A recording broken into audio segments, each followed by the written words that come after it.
be better now than I was before.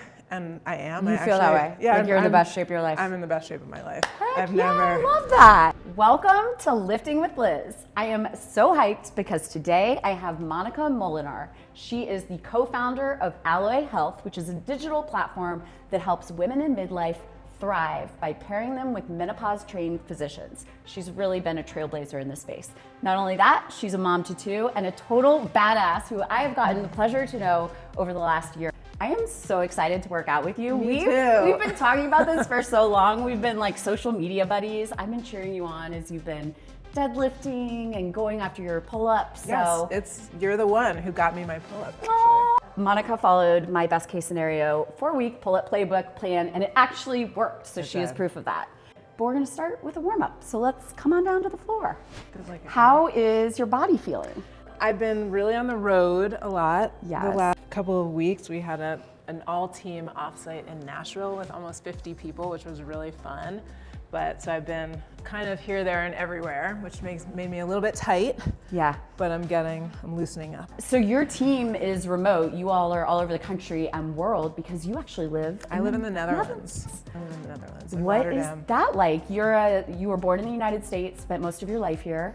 I spent like all of my life here until 5 years ago. I grew up on the Upper West Side. I'm really a New Yorker, but my husband is from the Netherlands and we met there almost 30 years ago in 1997. So we traveled back and forth, and he moved to New York and we lived here for 20 something years, all the while saying like, when are we gonna move? When are we gonna move? As you noted, I have two now young adult sons, but they were teenagers at the time. And this was sort of our last opportunity to move with them and live there and be close to his family. So it's been an amazing transition actually, and also amazing to be able to grow this company remotely and sort of continue working while I'm not on the ground in New York anymore. That's very cool. So full disclosure, I did a little bit of work with the Alloy team, which was so fun.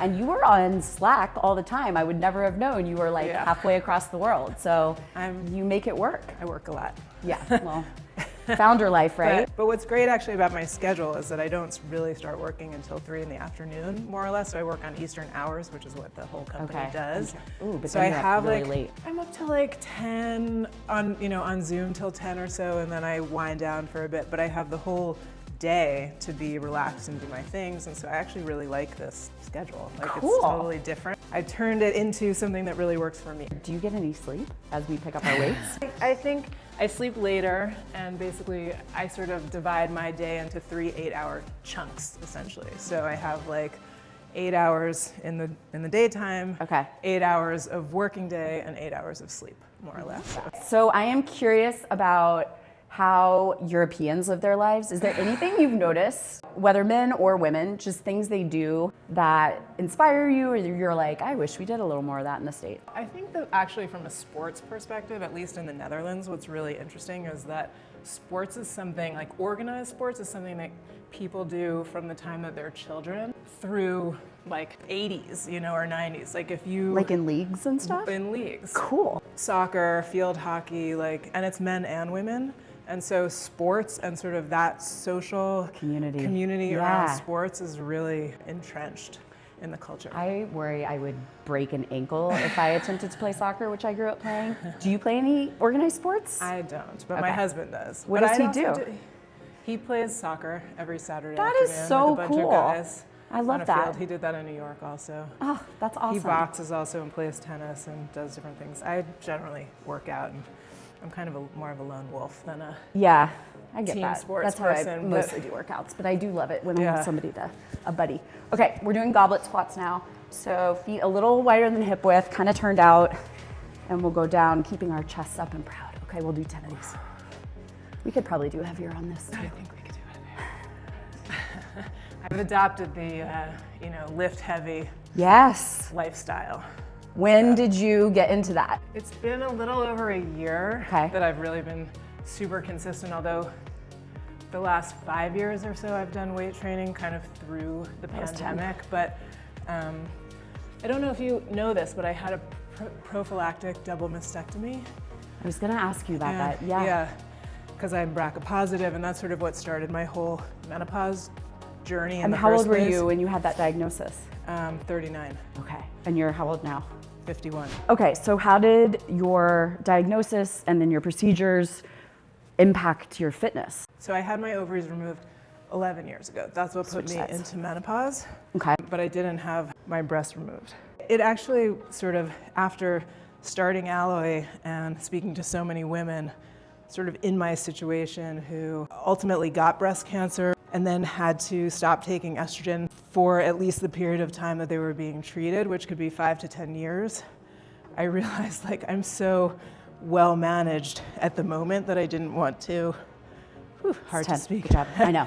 Sorry. I didn't want to like disrupt all the good things that I had done for myself up until this point. And so I really worked hard actually to make sure that I was in good shape prior to the surgery when I decided to do the mastectomy.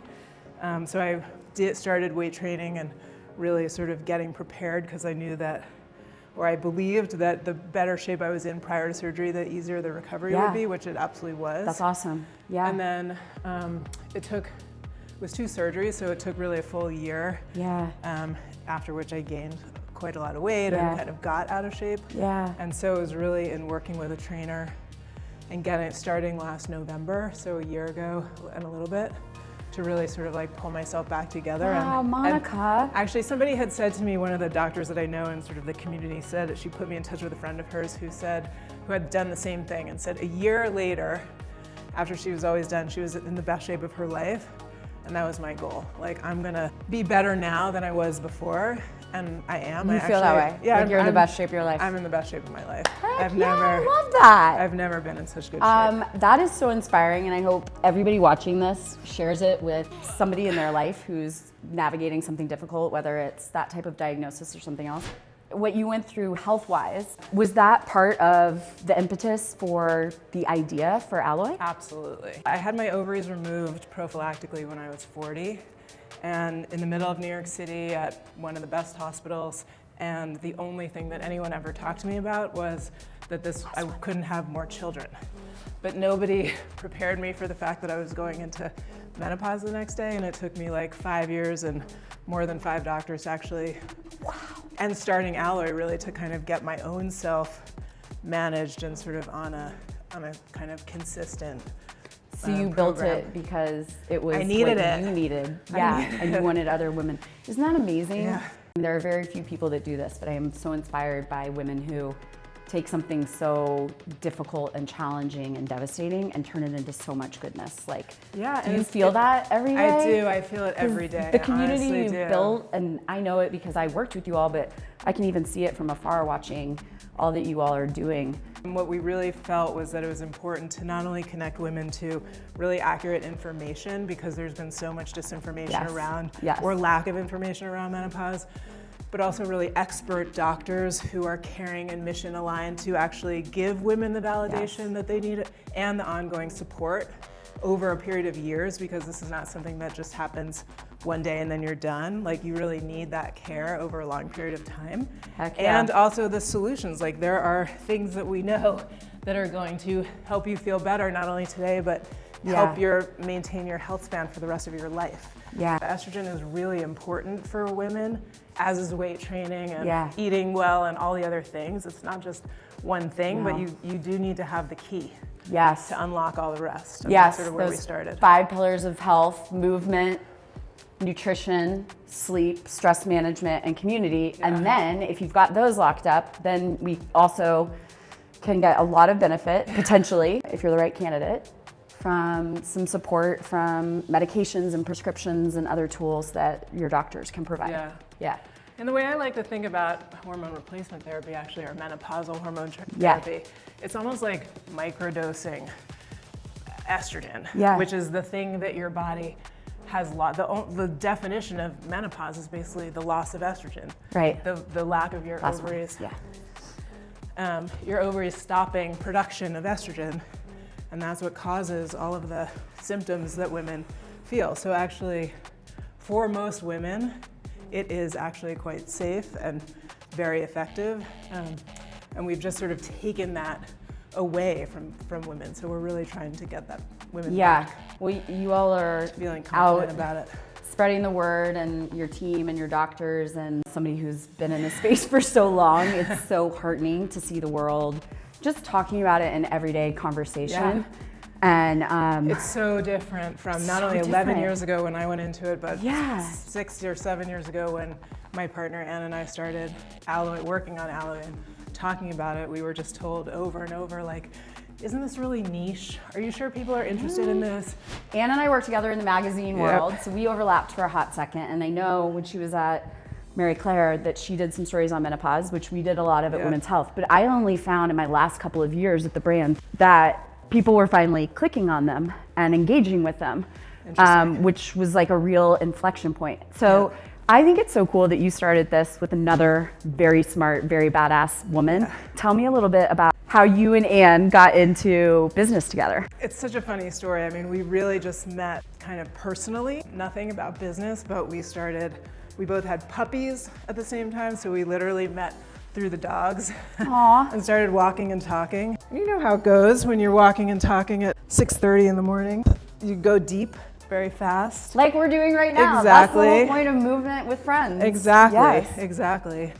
And she and I are really similar in a lot of ways. And she was at the time the editor-in-chief of Marie Claire magazine, which is where you knew her. I just knew that the story around menopause and the whole narrative needed to be told in a different way and needed to change. And that the way that we were thinking about women in menopause was not how I saw myself. I was 40, and I wasn't alone. Even at 50 or 51, like, it's not the old grandmother that who's dried up and sort of finished.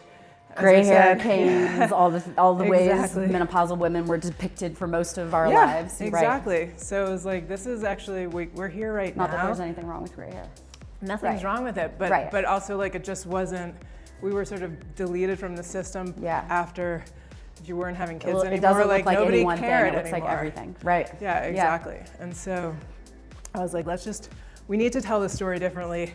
And I think you should quit your job and join me, and we should go fix menopause. And, like, actually she did. So I remember it well, hearing that Ann's leaving. She's like starting a health brand with another woman. And I was like, that is so cool. I want to hear a little bit about you as an entrepreneur. First of all, I think it's really cool that you started this at the age that you did. Such a great example of how limitless we are as women, and that no matter what age you are, and I'm living this right now. I just left my career of 20 years to go out on my own and start something new. Tell me where you went to school. You went to business school? I went to business school at Stanford. Yeah. And I actually went back to work. I mean, when I graduated from Stanford, I started working at a furniture manufacturing company. I was in marketing, and I had a baby about a year later, my first son, who's about to turn 21.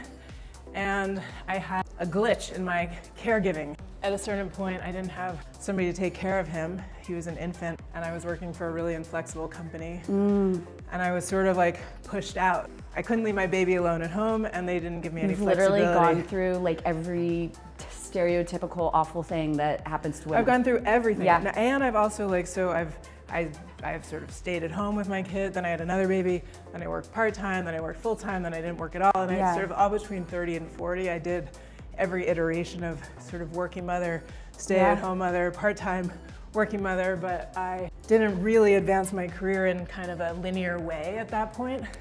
When I was 40 and I had my ovaries removed, and I wanted to go back to work because my kids were at school, and I didn't fit in. Like, LinkedIn had come up in the last 10 years, and just the world had totally changed around me. So I decided, okay, I have to create the experience for myself in order to get a job. And I started another business with two partners in Chelsea Market in New York called Seed & Mill. Which was really great. Actually just celebrated its 10th anniversary.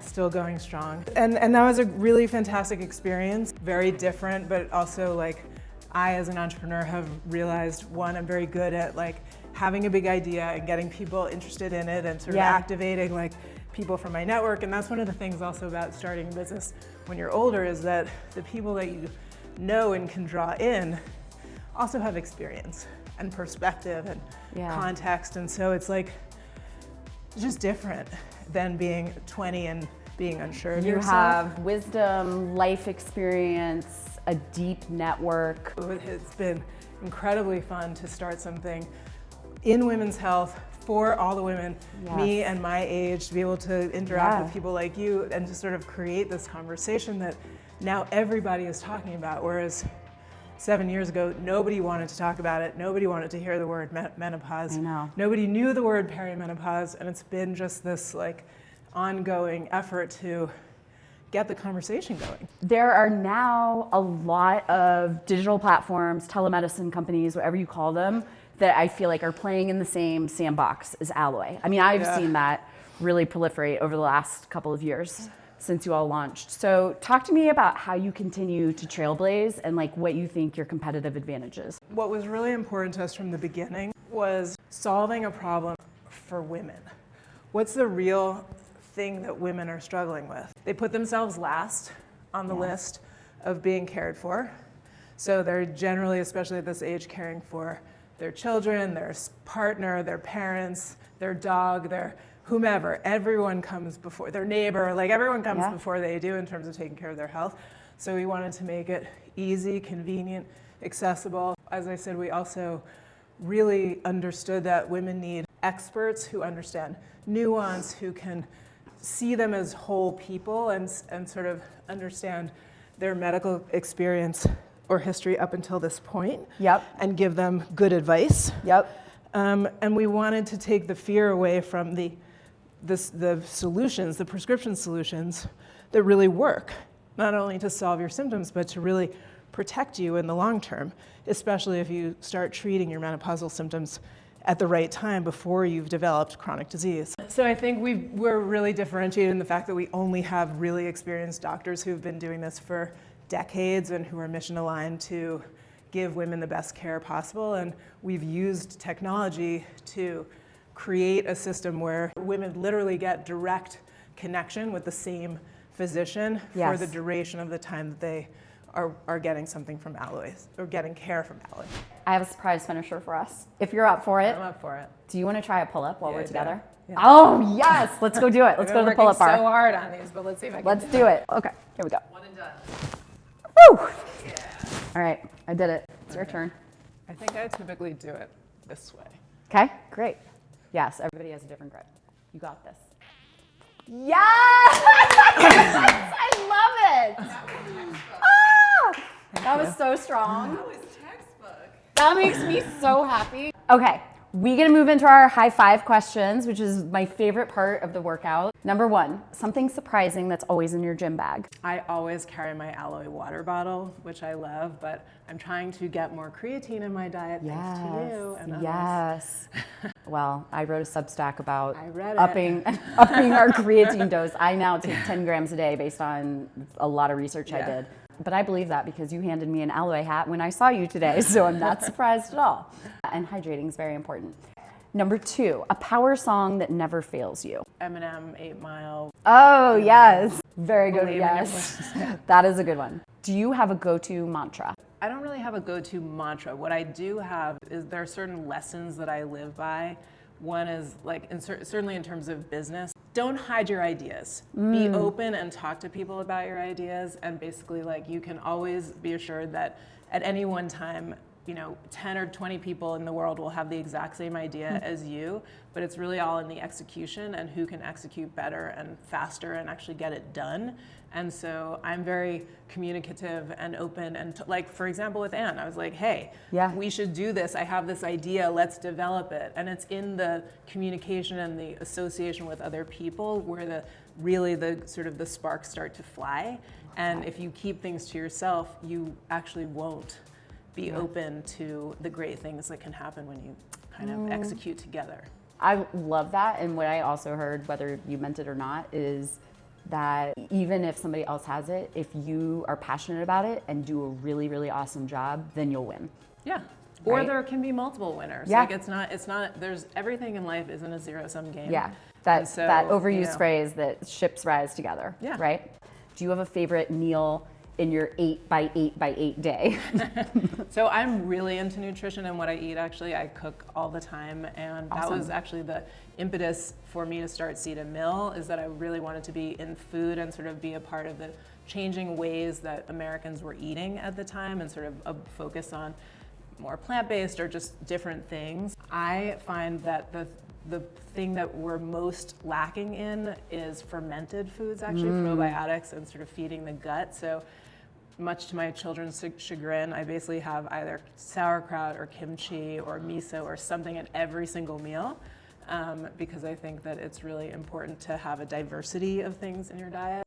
Like when I hear people say, eat the same thing every single day, like it actually isn't so great for your body, I don't think.